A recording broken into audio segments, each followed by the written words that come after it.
Então, queridos, quem conhece o Gilson, levanta a mão. Quem não conhece, levanta a mão. Pronto, agora vocês conhecem, né? Pronto, agora conhece.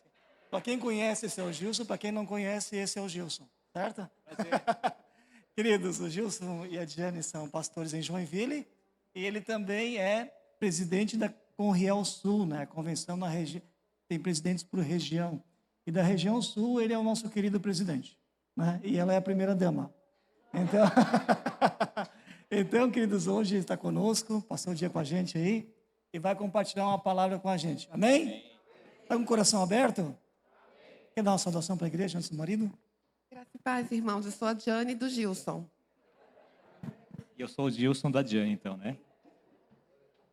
Amém.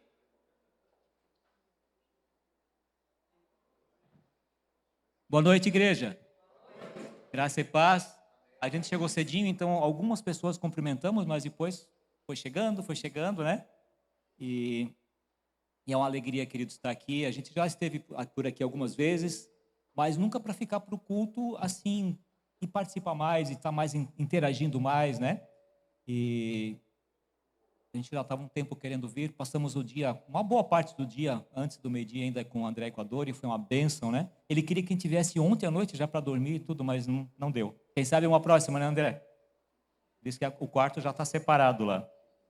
É uma alegria, queridos. Então a gente traz saudação da igreja de Joinville, que a gente está lá desde final de 2007 e desde 2013, fevereiro de 2013, a gente assumiu a condução da igreja com a ida de Evaldo e Astrid para o Haiti. Todo mundo conhece Evaldo e Astrid, os missionários? Agora estão na República Dominicana, pastorearam a gente lá por algum tempo, e quando eles foram, então, a gente assumiu o trabalho lá. E desde abril do ano passado, então, como o André falou, também assumimos essa função de conduzir as questões da região sul aqui. A gente, então, aqui também está como representante da nossa convenção nacional. Vocês já ouviram falar em CIELB? Já ouviram essa palavra? É uma sigla, né? Convenção das Igrejas Evangélicas Livres no Brasil. Então, a CIELB é uma convenção das igrejas livres no Brasil. E ela não, a CIELB é nacional, mas as igrejas livres, elas estão no mundo inteiro. Nós somos alguns milhares de igrejas, né? Mais de 3 milhões de pessoas que participam das igrejas evangélicas livres no mundo. Claro, com convenções diferentes, com jeitos diferentes, com características diferentes, mas todos dentro de uma mesma visão, dentro de um mesmo objetivo. E então, se você não sabia que você faz parte de um corpo bem maior, fique sabendo agora. E é uma alegria a gente estar aqui também. E as CONRIEs, que são as convenções regionais, elas são justamente essa proximidade da convenção dentro das regiões, né? E a convenção, seja nacional ou regional, ela só existe para quê? Para servir a igreja, né? Ela existe por causa da igreja. Então é uma alegria a gente poder estar aqui nesse sentido também, de trazer proximidade, de a gente trazer um pouco de conhecimento, né, daquilo que é o nosso dia a dia. Semana passada em Blumenau nós tivemos o congresso da nossa região aqui. Sei que vários de vocês estavam por lá, lembro de alguns rostos, né? E é uma bênção, queridos. Vão se preparando já para o ano que vem. A gente já vai começar a organizar o próximo aí. Quem sabe se a gente ir embora, né, André? Não sei, né? Pode ser, ó, viu? Já tem um candidato aí. Amém, queridos. E é uma alegria de estar aqui para poder também compartilhar a palavra. E eu quero falar uma coisa, irmãos. A gente estava aqui nesse tempo de louvor, né? E o culto, ele tem essa função. O culto é para o Senhor. O culto é para glorificar o Senhor. O culto é para exaltar o nome do Senhor. O único objetivo da gente estar aqui hoje, irmãos, além, é lógico, do que é muito bom, que é ver os irmãos confraternizar, dar um abraço, isso é maravilhoso. Mas o nosso objetivo é glorificar o Senhor. E especialmente glorificar a pessoa, Ele na pessoa de Cristo, o Filho, porque é para isso que Ele veio. E é para isso que Ele nos chamou, para que a gente o glorifique também. Eu estava aqui louvando, né? E eu estava falando, Senhor, eu não quero ir lá para frente. Eu não sou digno. Como que eu vou pregar a Tua palavra, Senhor? Eu não sou digno. E essa rendição, irmãos, a gente precisa. A gente precisa no nosso dia a dia reconhecer, Senhor, Tu és santo, mas eu não. Tu és digno, eu não. Tu és perfeito, eu não. O Elton ministrou isso para a gente hoje, né? Tu mereces, eu não. Mas mesmo assim, irmãos, por graça e misericórdia, Ele nos chama para colaborar com ele na sua obra. Mas não é só o pastor, não é só o ministro de louvor, não é só o missionário. Todos nós somos cooperadores do Senhor nessa obra. Ele nos chamou, não sei se eu estou muito longe, muito perto, ele nos chamou para a gente ser cooperador. Ele não nos chamou apenas para a gente ser salvo, bonito e maravilhoso. Isso, na verdade, ele nos chamou para a gente estar com ele na glória, mas ele nos chama para que a gente sirva a ele com alegria em todos os momentos. Esse momento aqui é um momento de festejar, de celebrar, exaltar o nome do Senhor. Mas quando a gente sair dessa porta, como é que vai ser? Como é que vai ser o dia amanhã? Como é que vai ser esse dia amanhã? E eu estava pensando, Senhor, não dá, Senhor, desse jeito não dá. Mas daí o Senhor fala, não, meu filho, vem cá, eu vou te ajudar. Vai lá que eu vou te dizer algumas coisas lá. E eu queria, irmãos, ter um momento de reflexão na palavra. E a gente vive dias difíceis, né, irmãos? Vocês acham que a gente vive dias difíceis? Sim. Dias de dores, dias de angústias, dias de sofrimentos, dias de incertezas. E o mundo está cada vez mais afastado de Deus. O mundo está cada vez mais afastado de Deus. E só que eu vou contar uma coisa para você.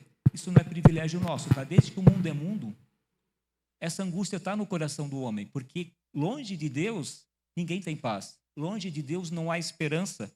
Se a gente olha a igreja, né, quando ela começou, as cartas de Paulo, o Novo Testamento, ele fala de quê?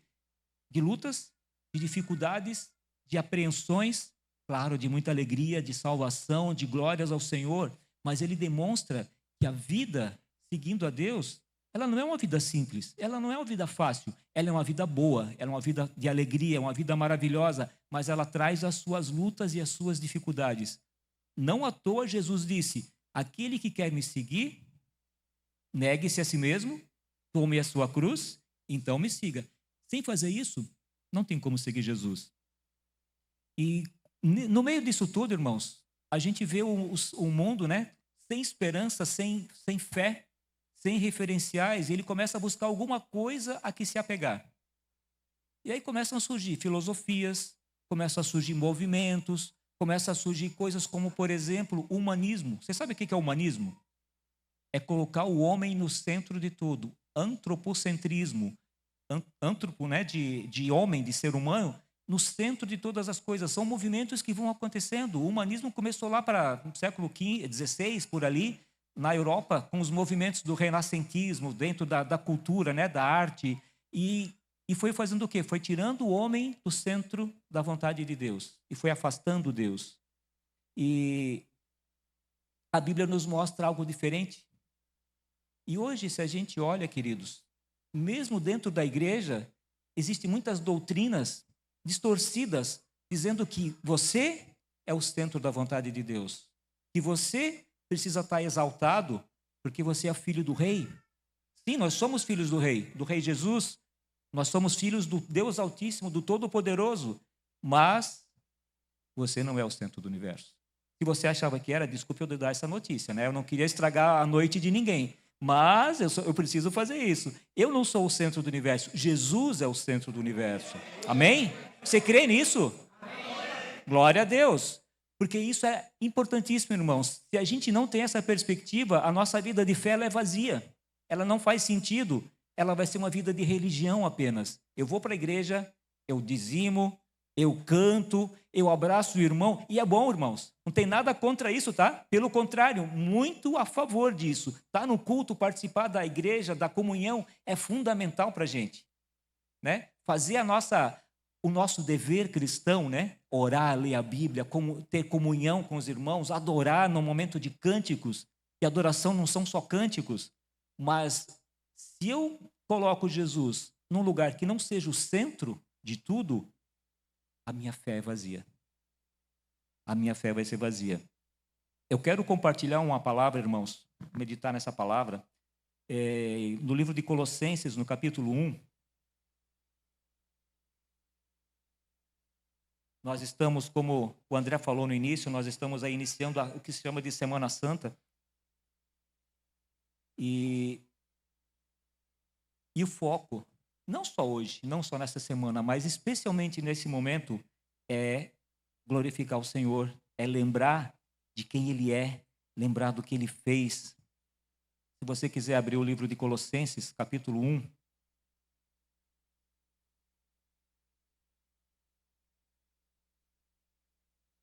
O livro de Colossenses, ele é uma das cartas que se chama de cartas da prisão, juntamente com Efésios, com Filipenses, com Filemão. São cartas que Paulo escreveu enquanto estava preso em Roma. E ele traz algumas orientações muito claras para a igreja. E aqui, para a igreja de Colossos, né, Paulo estava ministrando e alertando os irmãos a respeito das falsas doutrinas. E existia principalmente uma falsa doutrina que estava entrando na igreja, que questionava, por exemplo, a humanidade de Cristo, a humanidade de Jesus. Era uma mistura, uma heresia muito pesada, era uma mistura um pouco das tradições do judaísmo, trazida pelos cristãos convertidos, por judeus convertidos, chamados de judaizantes, como um pouco da cultura grega, da filosofia helenista. E aí tinha uma mistura, um sincretismo, nada muito diferente de hoje, né? E trazia algo que era também muito perigoso, que era adoração a anjos. Paulo combate isso durante a carta. Eu aconselho você a ler hoje à noite, 4 capítulos só, o livro de Colossenses. É muito precioso e muito rico, irmãos. E aí o Paulo está combatendo essa falsa doutrina. E aí, para isso, e eu vou usar só um pedacinho do texto aqui, do capítulo 1, do verso 15 para frente. Ele vai falar assim, do verso 13 eu quero ler já. Colossenses 1, 13 para frente. Ele nos libertou, aqui ele está falando de Deus, né? Do Pai. Ele nos libertou do império das trevas e nos transportou para o reino do Filho do seu amor, no qual temos a redenção, a remissão dos pecados. E aí ele começa aquilo que a gente chama de doxologia. Doxologia, né, literalmente trazendo do grego, é assim, é uma palavra de louvor. Doxologia é um momento de exaltação. Nós fizemos isso aqui hoje, agora, durante o louvor.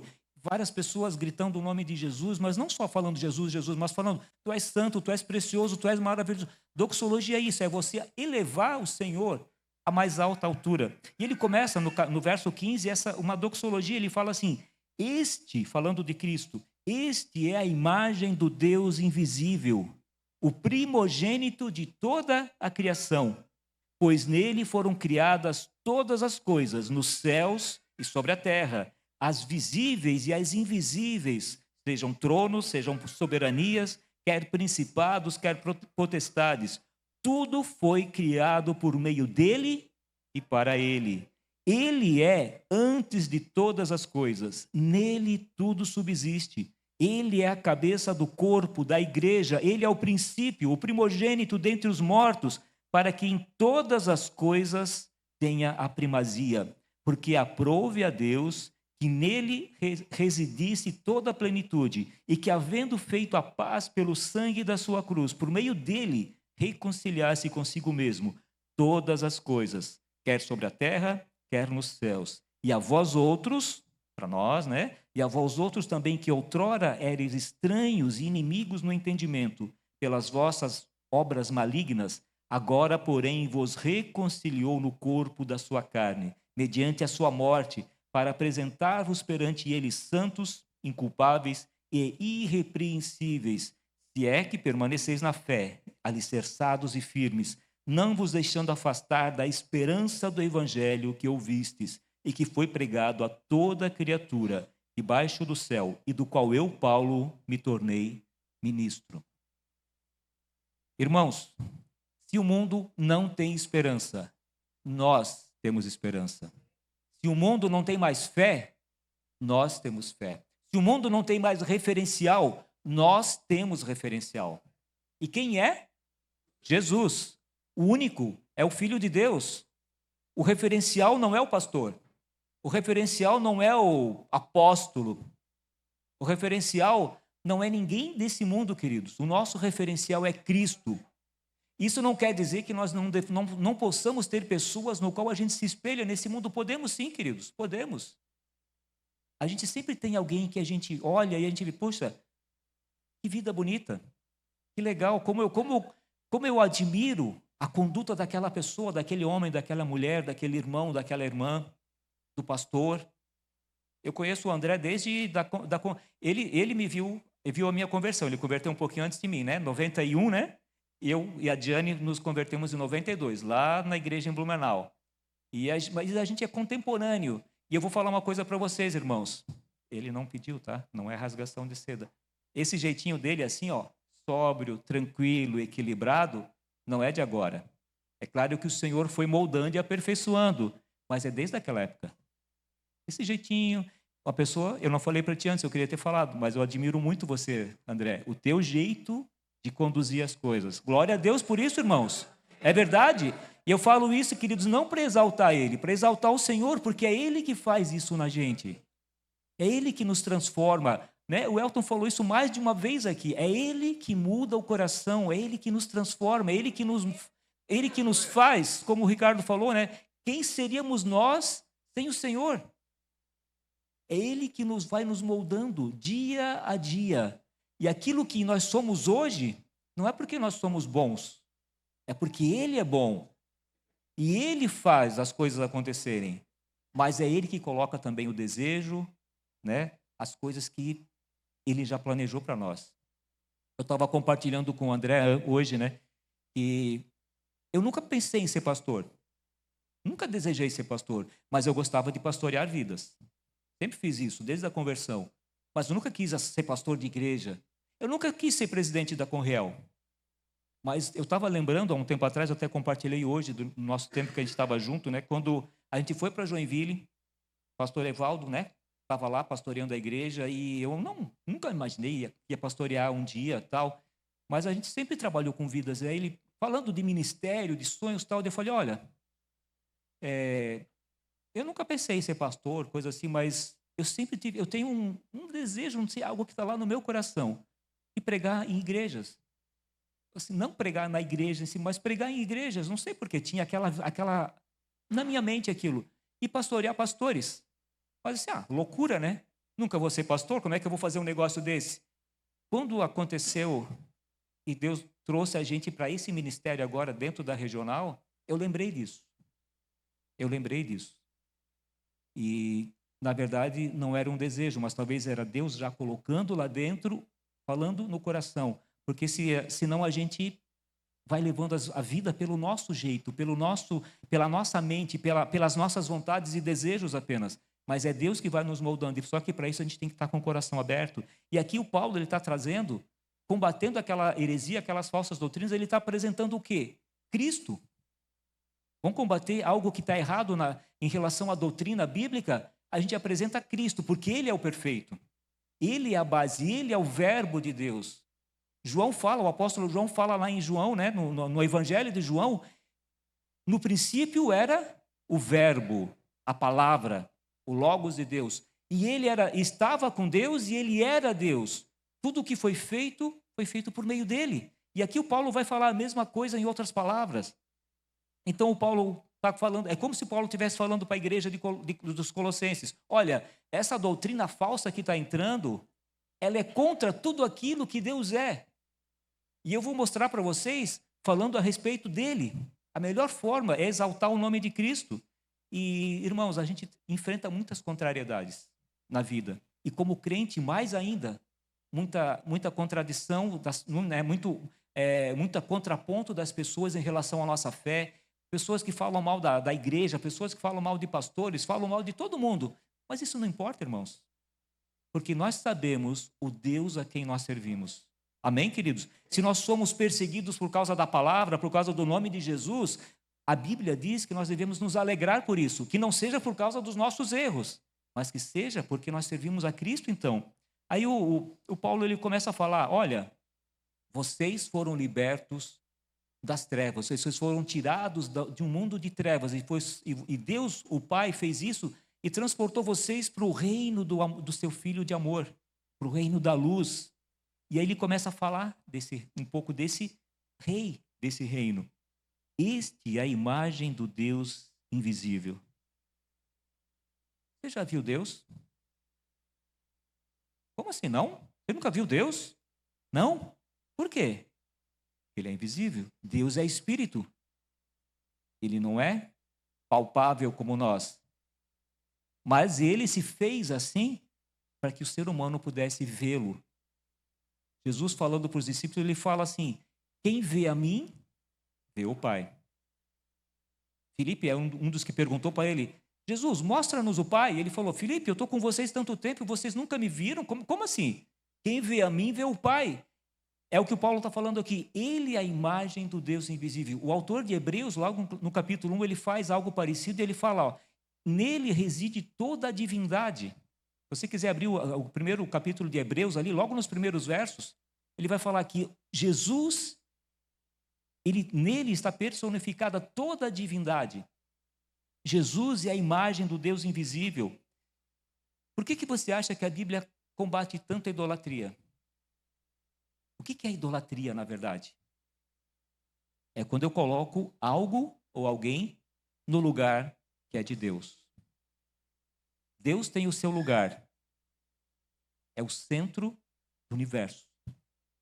E ele tem que estar no centro do meu e do teu coração. E quando eu coloco outra coisa na frente de Deus, eu estou sendo idólatra. E às vezes a gente fala mal de movimentos idólatras, mas muitas vezes nós somos idólatras, porque talvez o meu trabalho é mais importante do que Deus. E aqui eu não estou nem falando no sentido assim, de você não vir para a igreja, eu estou falando da tua vida de fé. De repente, a minha família está sendo mais importante do que Deus. E eu sei que isso às vezes é pesado da gente ouvir, mas irmãos, é uma realidade. Se Deus não vier em primeiro lugar, nós não somos dignos de segui-lo. É o que Jesus fala. Aquele que olha para trás não é digno de pôr a mão no arado. Aquele que põe a mão no arado e olha para trás não é digno de ser meu discípulo. Na verdade, né? Deus não pode ser representado por figuras humanas. A idolatria é isso. O homem constrói imagens e quer dizer, eis aqui o vosso Deus, como fizeram no deserto, como Adão fez, né, construindo o bezerro de ouro. Eis aqui os vossos deuses. Não dá para representar Deus numa figura humana ou de qualquer outra coisa. Aí tem gente que diz, não, mas Deus ele é tudo e está em todos, Deus é tudo, tudo é Deus. Vocês já ouviram alguma coisa assim? Não, mas eu creio em Deus, Deus está em todas as coisas, está nas pessoas, está na natureza, e está mesmo. Tudo veio dele, mas ele pode até estar em todas as coisas, mas todas as coisas, ou seja, tudo não é Deus. E aí começa a entrar aquelas heresias, né? Por exemplo, do animismo, que diz que Deus está em todas as coisas. E as pessoas querem trazer filosofias como o humanismo, por exemplo, dizendo que não, Deus, na verdade, não é nada. Então, deixa ele de lado e vamos colocar o ser humano no centro disso. Mas a Bíblia diz que o centro é Jesus.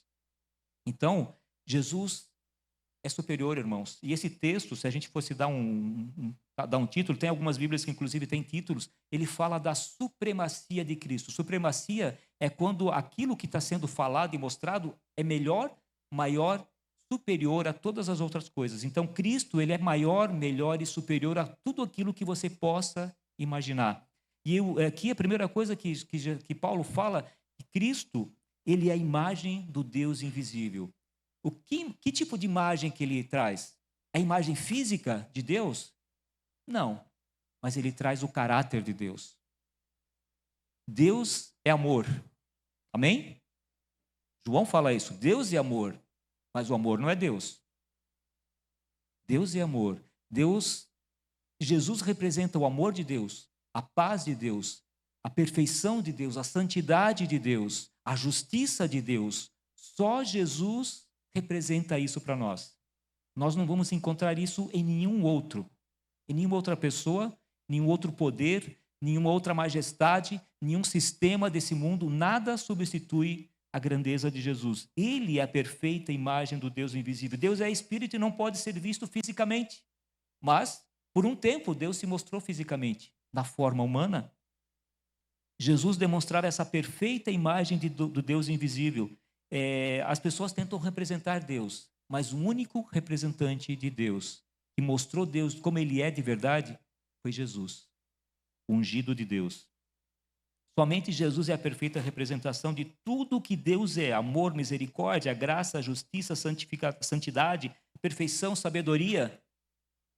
Jesus. Mas Jesus não está mais entre nós, fisicamente como ele esteve, em carne. Hoje ele está pelo Espírito. E quem ele usa hoje para mostrar Deus ao mundo?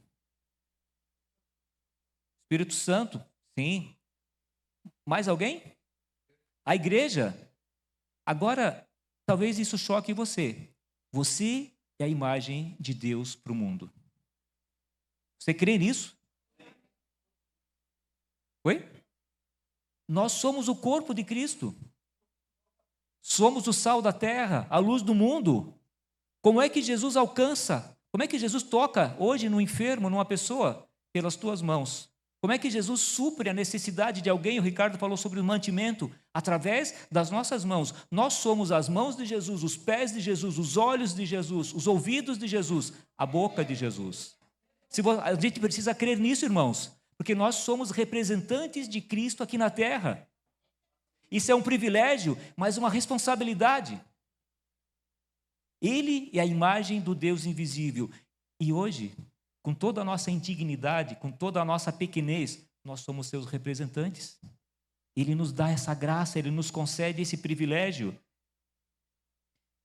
Jesus, ele é supremo na criação. A palavra vai dizer, né, que ele é a imagem do Deus invisível, o primogênito de toda a criação. Verso 15, da segunda parte do verso. O primogênito de toda a criação.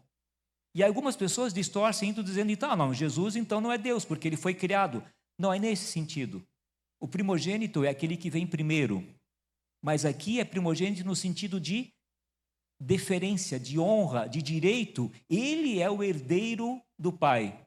E nós somos seus co-herdeiros. Em Cristo nós herdamos tudo aquilo que o Pai concedeu para Cristo, juntamente com Ele. Por isso nós somos co-herdeiros com Cristo. Então ele tem a primazia, ele é o primogênito de toda a criação. Não porque ele foi criado, porque ele é, sempre foi e sempre será. Na verdade, ele é o Criador, e a palavra deixa muito claro aqui, né? O primogênito de toda a criação, pois nele foram criadas todas as coisas, no céu e sobre a terra, as visíveis e as invisíveis, sejam tronos, sejam soberanias, quer principados, quer potestades, tudo foi criado por meio dele e para ele. Espera aí, não foi para nós? Não? Como assim? E os meus direitos? Ah, não tem direitos? Não. Tem deveres? Temos. Quando a gente fala isso, pode parecer que a gente está falando de um Deus mau, um Deus ditador. Não, irmãos. Deus é bom. Deus é amor. Deus é perfeito. Deus é maravilhoso. Quando eu creio nisso e me sujeito a isso, me submeto a isso, Deus age na minha vida através da minha vida. E Ele vai fazer para mim e para você e para a sua igreja sempre o melhor. Sempre o melhor, sempre o melhor. Então tudo foi criado por Cristo, por meio dele. A palavra diz que quando Deus fala, né, quando vai criar o homem, Deus fala assim, façamos o homem à nossa imagem, à nossa semelhança. Esse façamos não está por acaso aqui no plural. Lá em Gênesis. Deus Pai, Deus Filho, Deus Espírito. A Trindade em unidade, criando todas as coisas. Jesus não foi criado por Deus assim, peraí, eu vou criar alguém assim com um jeitinho bem, um cara legal, eu vou mandar lá para a terra, vou criar agora para ele fazer aquela obra que não estou a fim de ir lá não. Vai lá, Jesus, te criei, agora vai. Não, Jesus é o Criador. Ele é o arquiteto do universo. O arquiteto é aquele que dá forma. O arquiteto é aquele que dá beleza. É diferente, né? Engenheiro e arquiteto. O engenheiro civil e arquiteto. O engenheiro, ele traz a estrutura, ele faz os cálculos, ele dá sustentação. E o arquiteto, ele dá beleza. Jesus é tanto o engenheiro quanto o arquiteto. Ele é o construtor, aquele que traz vida. Então, ele é supremo na criação. Ninguém mais está acima de Cristo na criação. Ninguém mais nos conhece tanto quanto Cristo, porque foi Ele que nos criou. Então, quando a coisa não está boa, para quem que eu vou recorrer? Quando você tem um eletrodoméstico em casa e dá um problema, você vai para onde? Para o fabricante, você vai na assistência técnica do fabricante, da marca, porque ele que fez, ele que conhece, ele que sabe consertar. Só que com Jesus é um pouquinho diferente, tá? Jesus não conserta, Jesus faz novo. Jesus não veio para fazer remendo. Você lembra daquela parábola de que Jesus falou de não se coloca pano novo, remendo novo em pano velho, não se coloca vinho novo em odre velho, porque o novo vai arrebentar o velho, porque o velho já não tem mais elasticidade, o novo ele é dinâmico, ele precisa de movimento. Jesus não veio para consertar as coisas, irmãos, Jesus veio para fazer tudo novo. Jesus não pegou um André, um Gilson, um Ricardo e cada um de nós aqui e falou, isso aqui não está muito bom, eu vou dar uma garibada aqui, vou fazer um remendo. Não, irmãos, Jesus nos transformou de mortos, inimigos de Deus, para filhos de Deus, vivos nele. Jesus nos deu vida. Ele é supremo na criação. Ele não só criou, como ele mantém pela sua mão poderosa a criação. É nele que nós temos vida. Se ele tirar a sua mão de sobre nós, irmãos, acabou. Acabou. Só isso. Nós não temos poder algum. Nenhum. Eu lembro de uma vez o Ricardo. Vocês conhecem o Ricardo Spinelli, lá de Blumenau? Um irmão muito precioso, queridos. Aí uma vez ele viajando, estava no avião e olhando, né? Era de dia, olhando lá embaixo, as ruazinhas, quando você passa pelas cidades e está voando, você vê, né? Lá aquelas formiguinhas. Alô? Voltou. E ele falando assim, ele pensando, meu Deus, lá embaixo, naquela formiguinha lá que é um carro, deve ter alguém. E talvez lá dentro tenha um cara que acha que é o dono do mundo. Um poderoso, um magnata, um ricaço, um cara com muita sabedoria, muito conhecimento. Não é nada. Não é nada. É uma formiguinha lá embaixo, que daqui a pouco, quando você vai levantando mais ainda, você nem vê mais, sumiu. Nós não somos nada, irmãos. Jesus é tudo, ele é supremo na criação. Ele é o autor da vida. Ele nos deu a vida, ele sustenta a nossa vida. Quando a coisa aperta, para quem a gente corre? Para Cristo. Jesus, né? Tá na estrada, o carro dá uma rodada, Jesus, me ajuda. Até o ateu faz isso, irmãos. Até o ateu faz isso. Na hora do aperto, a gente corre para Deus. Porque isso está aqui dentro de nós. Não é nosso, foi Ele que colocou em nós. Jesus tem supremacia na criação. Ele é o primogênito de toda a criação. Tudo foi criado por meio dele e para ele. João fala isso, né? No princípio era o Verbo, e o Verbo estava com Deus, e o Verbo era Deus. Ele estava no princípio com Deus. Todas as coisas foram feitas por ele, e sem ele nada do que foi feito se fez. Por isso Jesus é o centro da criação, e as nossas vidas dependem dele, quer creiamos nisso, quer não. Isso vale para o crente e para o descrente. Portanto, você e eu não somos o centro do universo. Mas Cristo também tem supremacia na reconciliação com Deus. O verso 18 para frente vai falar assim: Ele é a cabeça do corpo, da igreja. Ele é o princípio, o primogênito dentre os mortos, em todas as coisas, para em todas as coisas ter a primazia. Até nisso, irmãos, qual foi o primeiro que ressuscitou? Não teve nenhuma ressurreição antes? Teve algumas. Ele mesmo ressuscitou Lázaro, ressuscitou o filho da viúva. Mas será que a gente lembra que esses caras morreram de novo? Morreram. E os seus ossos, seu corpo foi decomposto. E na vinda do Senhor, no dia do Senhor, aqueles que estão nele vão subir com o Senhor. Agora, Jesus não foi, o seu corpo não sofreu decomposição. Isso já era profetizado há milênios. Ele foi o primeiro a ressuscitar para a eternidade. O primeiro homem que ressuscitou para a eternidade. Ele tem a primazia em todas as coisas. Nada pode estar acima dele. O pecado cobra um preço, irmãos. O que a Bíblia diz que o pecado cobra? A morte. O salário do pecado, ou seja, o preço que ele cobra é a morte. Porque o pecado é o afastamento de Deus, o pecado é a desobediência declarada a Deus, o pecado é não fazer a vontade de Deus. Por isso, irmãos, pecado não é só matar, roubar, adulterar.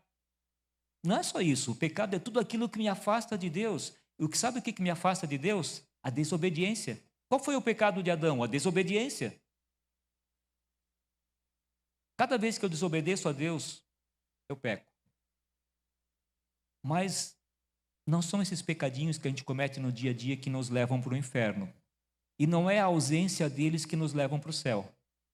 Era o pecado que vinha enraizado, que vem enraizado no ser humano, que é a herança de Adão. E o Paulo fala isso muito claro em Romanos. O primeiro homem, através dele entrou o pecado no mundo. E o primeiro homem quem era? Adão. Mas através do segundo homem, Jesus Cristo encarnado, o Deus encarnado, entrou a graça de Deus. E onde abundou o pecado, superabundou a graça. Foi por meio de Cristo que Deus supriu o preço do pecado, porque o preço do pecado é a morte.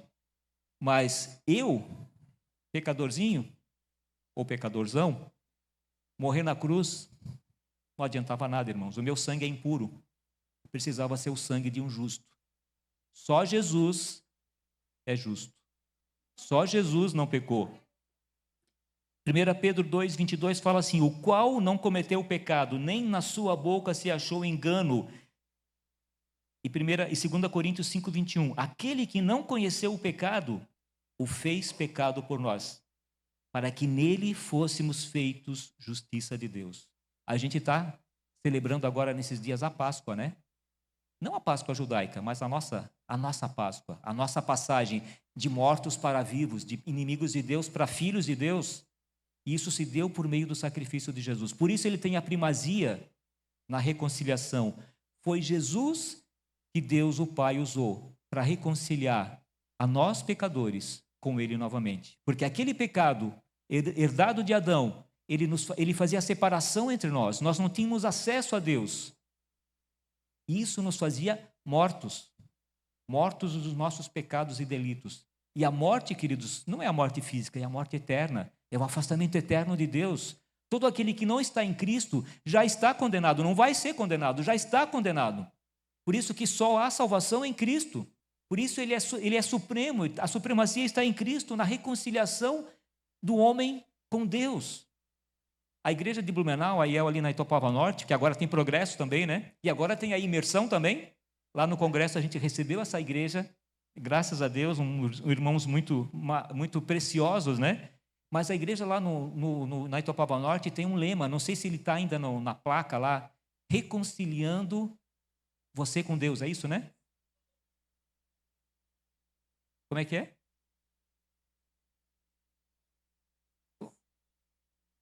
Reconciliando você com Deus. Esse sim é o que Jesus fez. E nós, como igreja, agora, representantes dele, temos esse papel: reconciliar o homem com Deus. Por isso Jesus é supremo na criação, por isso Jesus é supremo na salvação. Tudo foi feito por meio dele, tudo foi feito para ele. Para quem Jesus salvou e formou a igreja? Para ele. Quem vem buscar a igreja? Ele. Para quê? Para levar para ele. E Jesus vem buscar uma igreja santa, perfeita, sem pecado. Mas não é dessa igreja aqui, física, que ele está falando. Ele está falando da sua igreja universal, no sentido correto da palavra, né? Ou seja, todo aquele que crê nele, todo aquele que está nele. E não é por causa da ausência de pecados que estão na nossa vida no dia a dia e pelos quais a gente deve se reconciliar com Deus também, chegar na presença dele e falar: Senhor, eu pequei, me ajuda, eu sou fraco. Mas é porque aquele pecado que nos separava dele já foi tirado lá na cruz. E hoje, por isso que a Bíblia fala ali, né, que nós somos, por causa do sacrifício dele, fomos feitos justiça de Deus. Nós que éramos seus inimigos. Então ele tem a primazia na reconciliação do homem com Deus. Jesus é o centro do universo. Toda a Bíblia aponta para Jesus, autor e consumador da nossa fé. A sua obra não traz apenas alívio para nossas culpas, irmãos. Jesus não faz em nós apenas, passa um pano, você está com uma dorzinha de cabeça, eu vou te dar aqui um paracetamol, um Tilenol, vou colocar uma compressa de água quente para aliviar a tua dor de cabeça. Não, Jesus vem e tira a dor de cabeça. Ele veio para tirar o nosso pecado. Ele não veio para dizer assim, não, tudo bem, esse pecadinho aí, esse passa, esse pode, esse não pode. Jesus veio fazer tudo novo. Ele não veio apenas trazer alívio para as nossas culpas, mas ele veio sim nos dar vida verdadeira, veio nos dar sentido, como Paulo diz. Já estou crucificado com Cristo e vivo, não mais eu, mas Cristo vive em mim. E a vida que agora vivo na carne, vivo-a pela fé no Filho de Deus, o qual me amou e se entregou a si mesmo por mim, em Gálatas 2:20.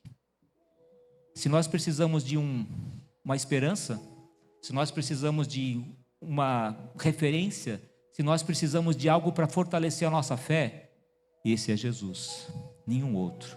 Nenhum homem, nenhum governo, nenhuma filosofia, nada pode nos dar isso que só Jesus pode nos dar. O verdadeiro sentido de nossas vidas, a nossa esperança e motivação estão em Cristo, autor e consumador da nossa fé.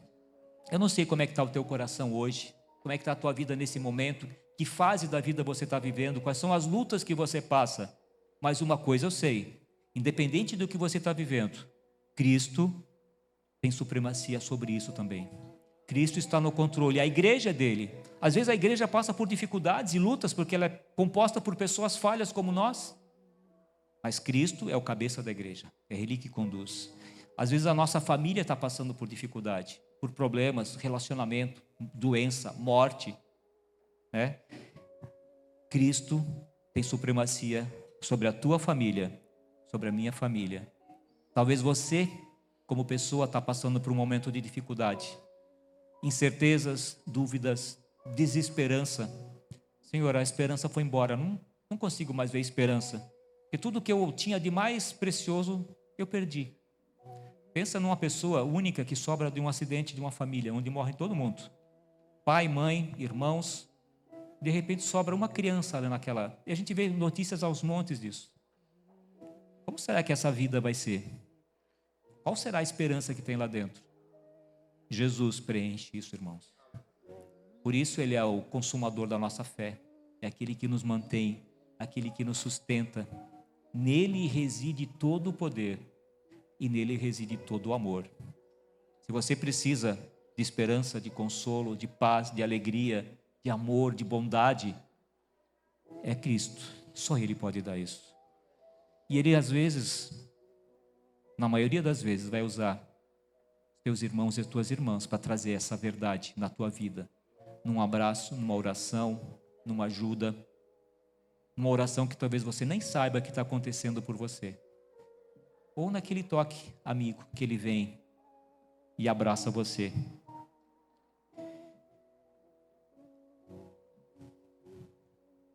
Fecha os teus olhos.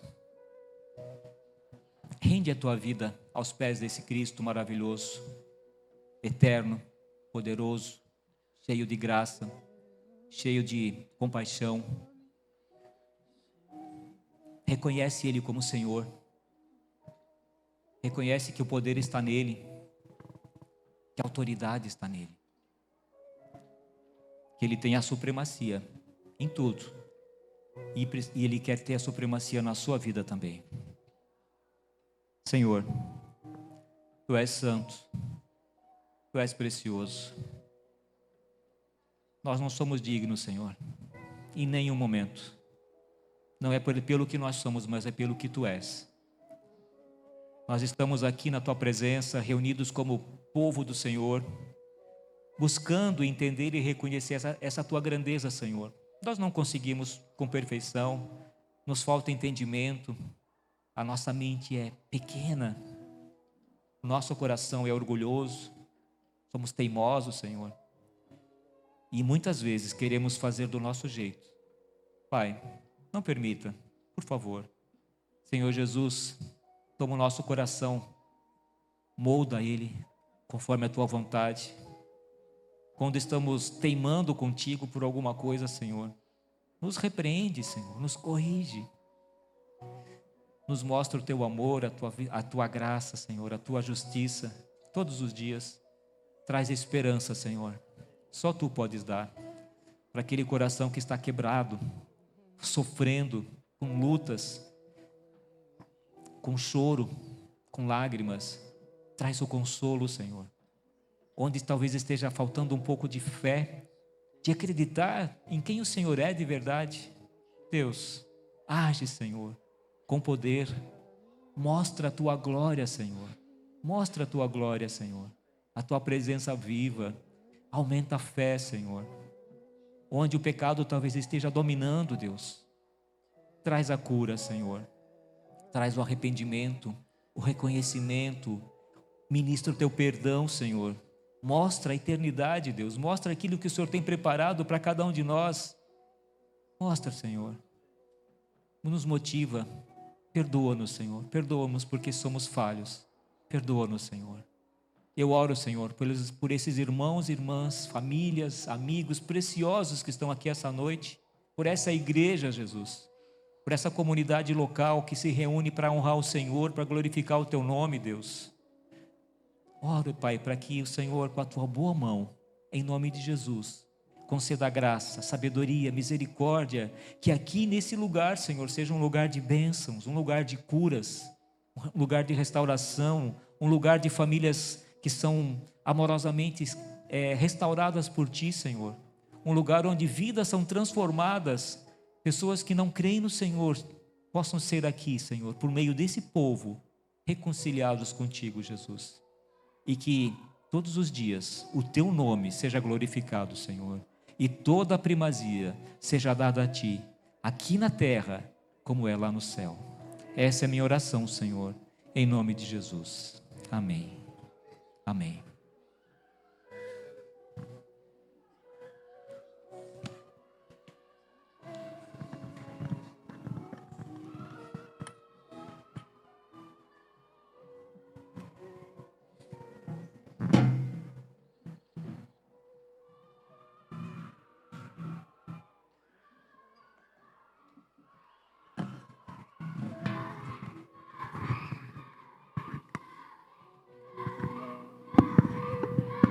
Som.